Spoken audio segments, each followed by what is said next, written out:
Hello, everyone. This is for a class here at Brigham Young University, Idaho. It's in Psychology 302. It's a research class, and this week we have an assignment that has asked us to read an article in the July 2016 New Era that is entitled Science and Our Search for Truth. Then, after we have read this, they want us to tell a story from our own life that explains and interprets our reflections on how science and religion are entirely compatible. Um, it asks some pretty simple questions like what parts of the research methods chapter or the New Era article for you for this week did I find surprising? Were there parts of these that we found challenging? How do these concepts from research methods apply to spiritual experiences? And how do um, your life experiences confirm, extend, or contradict the concepts from the research methods chapter or the general conference talk? Now, taking a story from my life actually is kind of a melding of a few from my life. Here's an example. Back in 1972, when I was in first grade, we were introduced to real science classes. Oddly enough, the things that they taught in first grade in 1972 is now what they teach in sixth and seventh grade now. That is how far behind things have become. That's for another time and matter. Um,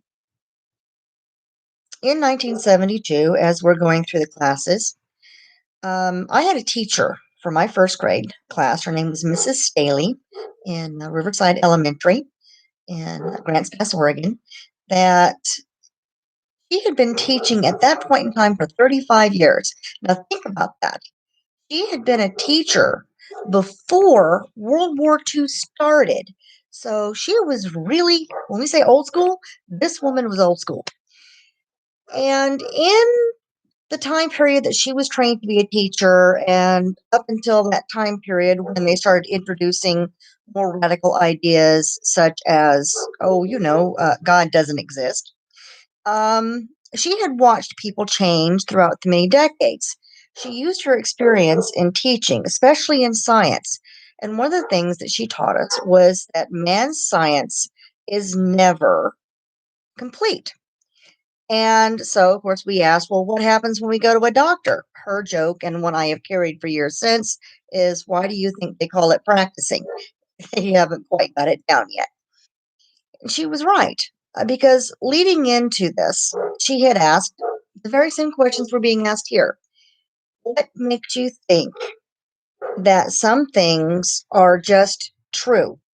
And in our little 6-year-old minds, all we could come up with is, well, true things are true and false things are false. And we won't know the difference until we study it out. Then she asked us, what do you think about having a class on a subject in science, but not all the information has been found about it yet? That made us think a lot. Because now I'm sitting there going, should I be in this class? Should I be in school? Because they're not teaching. What I didn't realize then was she was teaching us how to learn, to question everything. Because, like she had mentioned, that you cannot trust all science. And she used examples, for example, that, the apple fell from the tree, which we know was not actually how Newton came up with it. But the whole gravity thing, he was ridiculed for. Yet gravity is a real thing. Now, it was done by observation.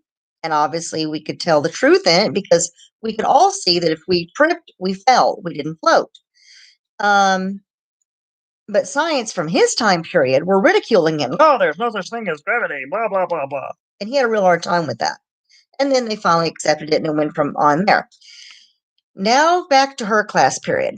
And she's asking us, what do you think we should do? Most of us in this class understood the concept of just understanding. As we had said, true things are true, false things are false. We have to study it out. And that is what is today. Everything that is religion based and science based has to be studied out. Here's an example from my own family. I had an aunt that she fell and hit her face on a rock. Um, I'm not quite sure what had happened, but I arrived at the hospital with my mother to see her. And the only way I can describe it is she looked like a Muppet. Both eyes were swelled up and it was just filled with blood up in here. And sitting in the middle of this swollen area was a nice, big, fat, juicy leech right here. Now, I was horrified. I don't know, what was I, 9, I think? I was horrified. I'm like, Mama, they've got a leech stuck on her. She fell down and got her face in a puddle. Well, because I just a few weeks earlier, they'd had to pour salt on me to get leeches off of me from going swimming in the local swimming hole. Well, she wasn't doing so good. She looked pretty bad. And she's like, well, the doctor said the only way to make the swelling go down because it's getting to the point where it's damaging more tissues is for me to wear a leech. She goes, and it's not so bad. It's actually getting the pressure off. And yes, as I'm standing there watching her, they came over and they just touched the top of it. The leech was so full it fell off her face. And they put a brand new, skinny, starving leech right back on her face, a little bit different from where that one had been. And within doing that for a couple of days, her body, which had kept putting out blood, had finally slowed down, started congealing, and she had normal looking bruises. No longer was these giant hematomas. Fast forward 40 years. Well, actually, at that point in time, 35 years. Fast forward 35 years later, my mother comes to visit us. She trips, she falls, she head plants on the seam on a wall. Again, huge bruise across her forehead, doing the same thing that my aunts had done 35 years earlier. We arrive at the hospital up here in Fairbanks, Alaska, and the doctor jokes, well, he said, modern medicine really doesn't have an answer for this. We have to go back into the ancestry, and if we had access to leeches, which we do not have at this point in time, we are out, which surprised me that they even had some in the building. They were going to put a leech on my mother's forehead. Yet it had been proven bleeding, as in the article from the Science in Our Search for Truth, they found that only in certain situations was bleeding a good idea. And twice in my life, I got to see that doctors wanted to use, and in my aunt's case, they did use leeches. When they weren't able to use leeches with my mother, when they tried to drain it via just a needle, it ended up rupturing, making it worse, and spreading the hematoma on my mother. So a leech would have been the best way to go, but they were out. Eventually, she went down, went back to looking normal, but it's an experience that you don't forget lightly. Now, if scientists had not taken a look at that and studied through the years and saw that there were still things that needed to be kept, they wouldn't have known that it would end up like it did with my mother, that it would spread if you try to use modern methods.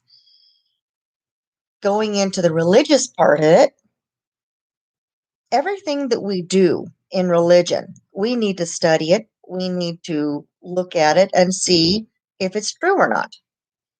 The reason for that is man has been on the planet long enough that he has canoodled around.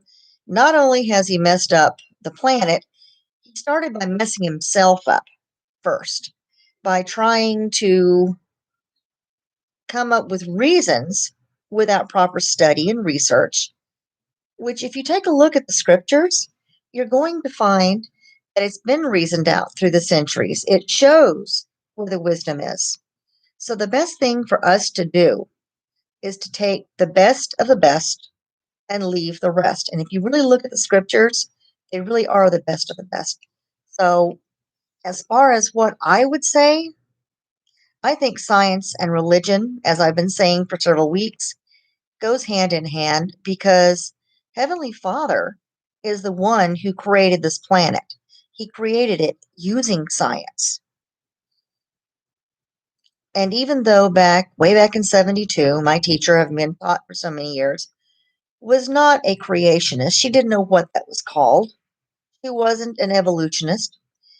She really was a creationist, but she didn't call herself that because she didn't realize that, yes, there is a way that science and everything goes together, but she understood it. And she introduced to us the ability to combine science and religion because they really both are based on the same principles. And I am very grateful to having had that kind of teacher because that enabled me to avoid a lot of the traps that came later on in education when a lot of fads were coming out, which we now know, especially with Common Core, is a really bad situation. We saw what that did to the educational system. But I was able to avoid all of that because I had someone that could explain to me and show me that you must combine scientific study and a higher authority together to be able to get the whole truth. And that's what I have to say about this for this week's lesson. Neither one exists without the other. Science and religion are two faces of the same coin.